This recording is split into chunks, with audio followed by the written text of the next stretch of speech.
എഴുതിയ സുവിശേഷം 5-ാം അധ്യായം 1 മുതൽ 48 വാക്യങ്ങൾ. സുവിശേഷ ഭാഗ്യങ്ങൾ. ജനക്കൂട്ടത്തെ കണ്ടപ്പോൾ യേശു മലയിലേക്ക് കയറി. അവൻ ഇരുന്നപ്പോൾ ശിഷ്യന്മാർ അടുത്തെത്തി. അവരവരെ പഠിപ്പിക്കാൻ തുടങ്ങി.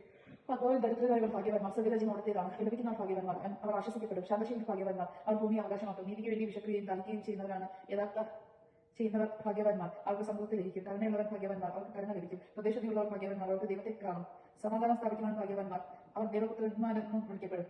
നീതിക്ക് വേണ്ടി പീഡനം കഴിക്കേണ്ടി വരുന്നവർ ഭാഗ്യവാന്മാർ, സ്വർഗ്ഗരാജ്യം അവരുടേതാണ്. എന്നെ പ്രതി മനുഷ്യർ നിങ്ങളെ അവഹേളിക്കുകയും പീഡിപ്പിക്കുകയും എല്ലാവിധ തിന്മകളും നിങ്ങൾക്കെതിരെ വ്യാജമായി പറയുകയും ചെയ്യുമ്പോൾ നിങ്ങൾ ഭാഗ്യവാന്മാർ. നിങ്ങൾ ആനന്ദിച്ചാർക്കും.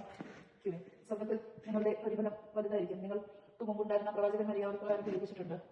ഭൂമിയുടെ ഉപ്പും ലോകത്തിന്റെ പ്രകാശോദികൾ ഭൂമിയുടെ ഉപ്പാണ്. ഇവ കെട്ടുപോയാൽ പിന്നെ എങ്ങനെ വീണ്ടും പുറകെത്തും? പുറത്തേക്ക് വലിച്ചെറിഞ്ഞ് മനുഷ്യരാൽ ചവിട്ടിപ്പെടാനല്ലാതെ മറ്റൊന്നിനും അത് കൊള്ളില്ല. നിങ്ങൾ ലോകത്തിന്റെ പ്രകാശമാണ്. മരമുകളിൽ പണിത് ഉയർത്തിയ പട്ടണത്തെ മറച്ചു വയ്ക്കുക സാധ്യമല്ല. വിളക്ക് കൊളുത്തി ആരും പറയുടെ കീഴിൽ വായിക്കാറില്ല, പീഠത്തിന്മേലാണ് വായിക്കുക. അപ്പോൾ അത് ഭവനത്തിലുള്ള എല്ലാവർക്കും പ്രകാശം നൽകുന്നു. അപ്രകാരം മനുഷ്യൻ നിങ്ങളുടെ സത്പ്രവൃത്തികൾ കണ്ട് സ്വർഗ്ഗസ്ഥനായ നിങ്ങളുടെ പിതാവിനെ മഹത്വപ്പെടുത്തേണ്ടതിന് നിങ്ങൾ വെളിച്ചം അവരുടെ മുമ്പിൽ പ്രകാശിക്കട്ടെ. നിയമത്തിന്റെ പൂർത്തീകരണം. നിയമത്തെയോ പ്രവചനമാരെയോ അസാധുവാക്കാനാണ് ഞാൻ വന്നതെന്ന് നിങ്ങൾ വിചാരിക്കരുത്. അസാധു വാക്കുകൾ നല്ല പൂർത്തിയാക്കിയാണ് ഞാൻ വന്നത്. ആകാശം ഭൂമി കടന്നു പോകുന്നതുവരെ സമസ്തവും നിറവേറോളം നിയമത്തിൽ നിന്ന് വലിയോ പുലിയോ മാറുകയില്ലെന്ന് സമഗ്രമായി സത്യമായി ഞാൻ നിങ്ങളോട് പറയുന്നു. ഈ പ്രമാണങ്ങളിൽ ഏറ്റവും നിസ്സാരമായ ഒന്ന് ലംഘിക്കാൻ മറ്റുള്ളവരെ പഠിപ്പിക്കുകയോ ചെയ്യുന്നവർ സ്വർഗ്ഗരാജ്യത്തിൽ ചെറിയവനെന്ന് വിളിക്കപ്പെടും. എന്നാൽ അത് അനുസരിക്കുകയും പഠിപ്പിക്കുകയും ചെയ്യുന്നവർ സ്വർഗ്ഗരാജ്യത്തിൽ വല്യവനെന്ന് വിളിക്കപ്പെടും. നിങ്ങളുടെ നീതി നിയമജ്ഞരുടെയും ഫരിസേയരുടെയും നീതിയെ അനുസൃതമാക്കുന്നല്ലോ. നീതിയെ അതിശയിക്കുന്നില്ലെങ്കിൽ നിങ്ങൾ സ്വർഗ്ഗരാജ്യത്തിൽ പ്രവേശിക്കുകയില്ലെന്ന് ഞാൻ നിങ്ങളോട് പറയുന്നു. സഹോദരന്മാരുമായി രമ്യതപ്പെടുക. കൊല്ലരുത്. കൊല്ലുന്നവൻ ന്യായവിധിക്കാരനാകുമെന്ന് പൂർവികരോട് പറയപ്പെട്ടതായി നിങ്ങൾ കേട്ടിട്ടുണ്ടല്ലോ. എന്നാൽ ഞാൻ നിങ്ങളോട് പറയുന്നു, സഹോദരനോട് കോപിക്കുന്നവൻ ന്യായവിധിക്കാരനാകും. സഹോദരനെ ഫോഷ എന്ന് വിളിക്കുന്നവൻ ന്യായപ്രസംഗത്തിന്റെ മുൻപിൽ നിൽക്കേണ്ടി വരും. വിധി എന്ന് വിളിക്കുന്നവൻ അവന്റെ നഗരാഗ്നിക്ക് ഇരയായിത്തീരും. നീ ബലിപീഠത്തിൽ കാഴ്ച അർപ്പിക്കുമ്പോൾ നിന്റെ സഹോദരന് നിങ്ങളുടെ എന്തെങ്കിലും വിരോധമുണ്ടെന്ന് അവിടെ വെച്ച് ഓർത്താൽ കാഴ്ച വസ്തു അവിടെ ബലിപീഠത്തിന് മുൻപിൽ വെച്ചിട്ട് പോയി സഹോദരനോട് രമ്യപ്പെടുത്തുകയും എന്നെ വന്ന് കാഴ്ച അർപ്പിക്കുക, പിന്നെ വന്ന് കാഴ്ച അർപ്പിക്കുക. നീ പ്രതിയോഗിയോട് വഴക്ക് വെച്ച് തന്നെ വേഗം രമ്യതപ്പെട്ട് കൊടുക്കുക. അല്ലെങ്കിൽ പ്രതിയോഗി നിന്നെ ന്യായാധിപൻ സേവകനും ഏൽപ്പിച്ചു കൊടുക്കും. അങ്ങനെ നിങ്ങൾ കാരാഗൃഹത്തിൽ അടയ്ക്കപ്പെടും. അവസാനത്തെ ചില്ലറ കാശും കുട്ടി വീട്ടോളം നീ അവിടെ നിന്ന് പുറത്തു വരികയില്ലെന്ന് സത്യമായി ഞാൻ നിന്നോട് പറയുന്നു.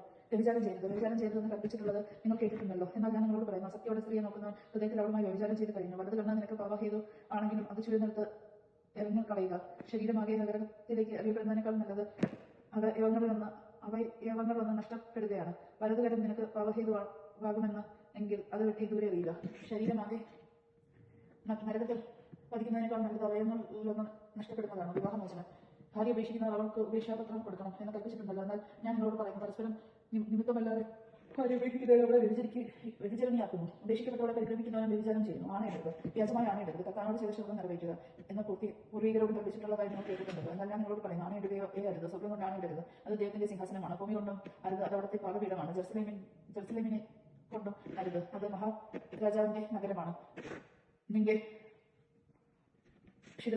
ശിരസിനെ കൊണ്ടും ആണയിടരുത്. അതിലൊരു മുടി ഇത് വെളുപ്പിക്കാനോ കൽപ്പിക്കാനോ നിനക്ക് സാധിക്കില്ല. നിങ്ങളുടെ വാക്ക് അതെ അതെ എന്നോ അല്ല എന്നോ ആയിരിക്കട്ടെ. ഇതിനപ്പുറമുള്ളത് ദുഷ്ടനിൽ നിന്ന് വരുന്നു. തിന്മയെ നന്മ കൊണ്ട് ജയിക്കുക. കണ്ണിന് പോലും കണ്ണ്, കണ്ണിന് പോലും കല്ല് എന്ന് പറഞ്ഞിട്ടുള്ളിടത്ത് നിങ്ങൾ കേട്ടിട്ടുണ്ടല്ലോ. എന്നാൽ ഞാൻ നിങ്ങളോട് പറയുന്നു, ദുഷ്ടനെ എതിർക്കരുത്. വലത് കണ്ണ് കടിക്കുന്നവനെ മറ്റേ കരം കൂടി കാണിച്ചു കൊടുക്കണം. നിന്നോട് ഭരിച്ച് നിന്റെ ഉടുപ്പ് കരസ്ഥമാക്കാൻ ഉദ്ദേശിക്കുന്നുവെന്ന് മേലങ്കി കൂടി കൊടുക്കണം. ഒരു മൈൽ ദൂരം പോകാൻ നിന്നെ നിർബന്ധിക്കുന്നവനോട് കൂടി 2 മൈൽ ദൂരം പോവുക ചോദിക്കുന്നവന് കൊടുക്കുക. വായ്പ വാങ്ങാൻ ഇച്ഛിക്കുന്നവനിൽ നിന്ന് ഒഴിഞ്ഞു മാറരുത്. ശത്രുക്കളെ സ്നേഹിക്കുക, അയൽക്കാരനെ സ്നേഹിക്കുക, ശത്രുവിനെ ദേഷിക്കുക എന്ന് പറഞ്ഞിട്ടുള്ളിടത്ത് നിങ്ങൾ കേട്ടിട്ടുണ്ടല്ലോ. എന്നാൽ ഞാൻ നിങ്ങളോട് പറയുന്നു, ശത്രുക്കളെ സ്നേഹിക്കുവിൻ, നിങ്ങളെ പീഡിപ്പിക്കുന്നവർക്ക് വേണ്ടി പ്രാർത്ഥിക്കുവിൻ. അങ്ങനെ നിങ്ങൾ നിങ്ങളുടെ സ്വർഗ്ഗസ്ഥനായ പിതാവിന്റെ മക്കളായി തീരും. അവിടുന്ന് ശിഷ്ടരുടെയും ദുഷ്ടരുടെയും മേൽ സൂര്യനെ ഉദിപ്പിക്കുകയും നീതിമാന്മാരുടെയും നീതിരഹിതരുടെയും മേൽ വഴ വയ്ക്കുകയും ചെയ്യുന്നു. നിങ്ങളെ സ്നേഹിക്കുന്നത് നിങ്ങൾ സ്നേഹിച്ചാൽ നിങ്ങൾക്ക് എന്ത് പ്രതിഫലമാണ് ലഭിക്കുക? ചുക്കുകാർ പോലും അത് തന്നെ ചെയ്യുന്നില്ലേ? സഹോദരങ്ങളെ മാത്രമേ നിങ്ങൾ അടിവാദനം ചെയ്യുന്നുവെങ്കിലും വിശേഷവിധിയായി എന്താണ് നിങ്ങൾ ചെയ്യുന്നത്? ഈ ജാതിയരും അത് തന്നെ ചെയ്യുന്നില്ലേ? അതുകൊണ്ട് നിങ്ങളുടെ സ്വർഗ്ഗസ്ഥനായ പിതാവ് പൂർണ്ണനായിരിക്കുന്നത് പോലെ നിങ്ങളും പൂർണ്ണരായിരിക്കും. ദൈവസമാനം കേട്ടത് നമുക്ക് ദൈവത്തെ സ്തുതിക്കാം. ക്രിസ്ത്യൻ സ്തുതി.